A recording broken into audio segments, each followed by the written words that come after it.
at Hafiz Bazaar, Malaysia, and also Hasliza Abdul Halim and Haliza Abdul Halim. And I like this description yourself. And I'm unemployed wannabe backpacker in style. Wow, welcome to the British show. Liz. Yeah, Liz. Thank you for coming so early in the morning. And looking so lovely. So lovely. Thank you. Cheering up the set and cheering our studio crew as well. You know, they don't often get to see, they only get to see Joe and I. Of course, they enjoy looking at Joe, but that's not me, you know. Alright. Yeah. So, both of you are over 30s, but let's just clarify the situation first. You know, sort of, Sunitha, you're married. Yeah? You're married, but no children yet. No children. Without children. No. Okay. But you deal with a lot of women's issues being deputy editor of, you know, a magazine. Definitely, right? Okay. definitely. And Liz, tell us about yourself. Oh, tell me myself. Okay, I'm single and available. I'm in the 30s. Actually, I'm 35 right now. No, I would say I'm 25. Yeah. Plus 10 years of experience. You know, but before we go on, actually, we'd like to hear from our viewers. You know, if you'd like to join in the discussion on what it's like to be over 30, single and available, do call us on 0377260548. We'd love to hear from you, you know, and your take on what it's like to be single. Now, when did you get married? About 2 years ago, actually. After you're 30? Yes. After you're 30. Definitely. So did you have any qualms about turning 30 and then still being single? Were you worried? No, I don't think so. I think my partner and I are actually quite, you know, sort of very... so you were already in a relationship? Yes. Before you even turned 30? Oh, I was in a relationship from the age of 29. Okay. We were together for a few years. And then after a certain point, we sort of decided, oh, well, we better, I thought we should sort of legalize it. This time my husband proposed to me. He said, do you think we should tell the government that we're together? They know. So really, it wasn't that much of an issue for me or my husband.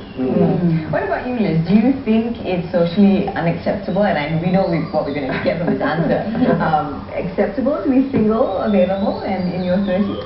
So what is socially acceptable and what is socially unacceptable? I think it really depends on the individual's opinion. And it really depends on the environment, the culture, the people around you. You know, if you like, maybe have a parent that maybe religiously strict or in a little village, you know, where they expect you to get married by 30 and be the person, you are the main person in the back, in the dapur, in the kitchen. And then, but if you're 30 and not married, it's probably unsocially unacceptable, right? But like for me, you know, I was brought up by my parents. My parents are broken family, and they're divorced. I was brought up to be resilient, to be independent, and it's fine with them. They are always supporting whatever decisions that I do. Right. So it depends on your upbringing. Yes, actually, you know, because obviously you come from you're Malay, and then you come from your Indian background, yeah. So is it more acceptable perhaps for you, but you know, not be married, you know, once you turn 30? Are you kidding? In these families, are you crazy? Oh my No, like, you know, if you're 30 and not married, you might as well be dead. Oh, really? Wow. She's an unconventional type.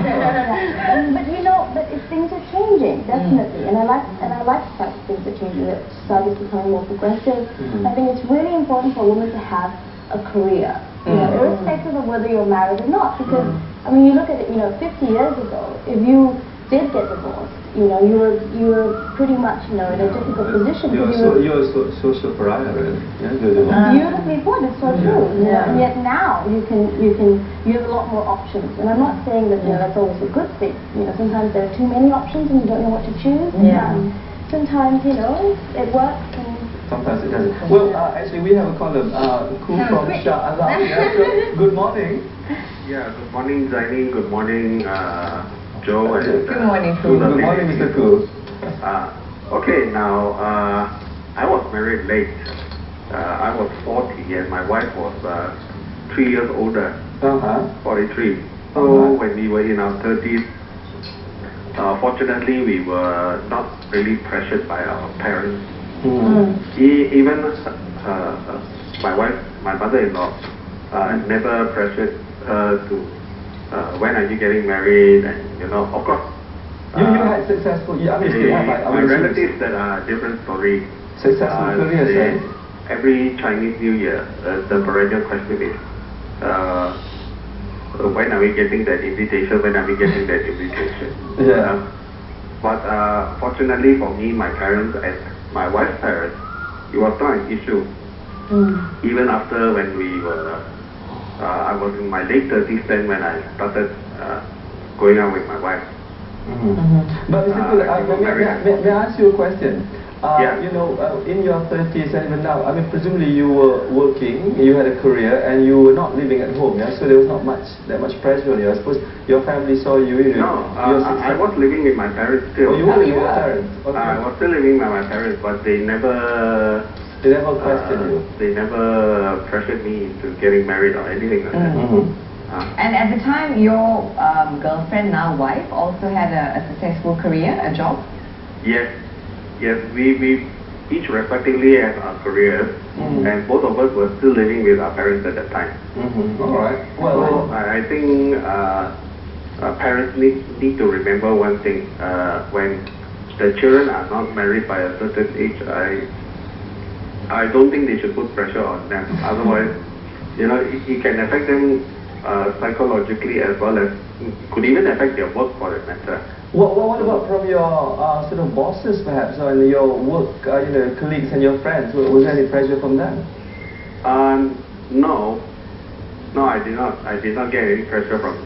So there was no pressure from the bosses saying, hey, when do I get to see your wife at the family do and things like that? No jokes about that.